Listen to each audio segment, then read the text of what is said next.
Hi friends, welcome to my channel. AP వాతావరణ శాఖ నుండి అయితే వెదర్ రిపోర్ట్ రావడం జరిగింది.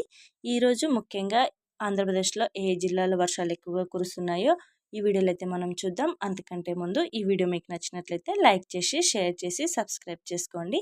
యూస్ఫుల్ అనిపిస్తే ఫ్యామిలీ అండ్ ఫ్రెండ్స్తో షేర్ చేసుకోండి. బంగాళాఖాతంలో కొనసాగుతున్న వాయుగుండం ఒడిశా తీరంలోని అల్పపీడనంగా బలహీనపడింది.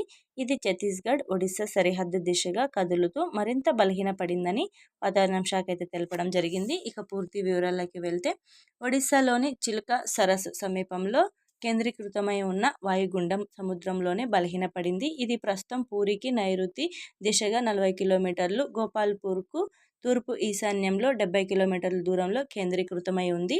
ఇది క్రమంగా తీరం వైపు కదులుతూ బలహీనపడి అల్పపీడనంగా తీరం దాటే అవకాశాలైతే ఉన్నాయని విశాఖ తుఫాన్ హెచ్చరికల కేంద్ర అధికారులైతే తెలపడం జరిగింది. మరోవైపు తూర్పు మధ్య బంగాళాఖాతంలో రుతుపవన ద్రోణి స్థిరంగా కొనసాగుతోంది. ఇది ప్రస్తుతం ఒడిశా తీరం మీదుగా రాయ్పూర్కి సమీపంలో కేంద్రీకృతమై ఉంది. వాయుగుండం ఒడిశా వైపు వెళ్లిపోవడంతో రాష్ట్రంలో వర్షాలైతే తగ్గుముఖం పట్టాయి. ఈరోజు రేపు ఉత్తరాంధ్ర, కోస్తా రాయలసీమల్లో అక్కడక్కడ తేలికపాటి నుంచి మోస్తరు వర్షాలు అయితే కురిసే అవకాశాలు అయితే ఉన్నాయి. 1-2 చోట్లయితే భారీ వర్షాలు కురిసే అవకాశాలు ఉన్నాయని అధికారులు అయితే తెలపడం జరిగింది.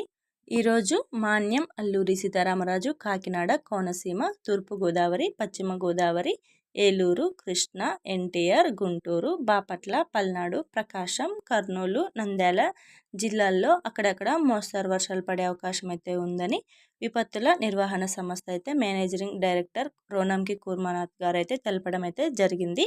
Thank you friends.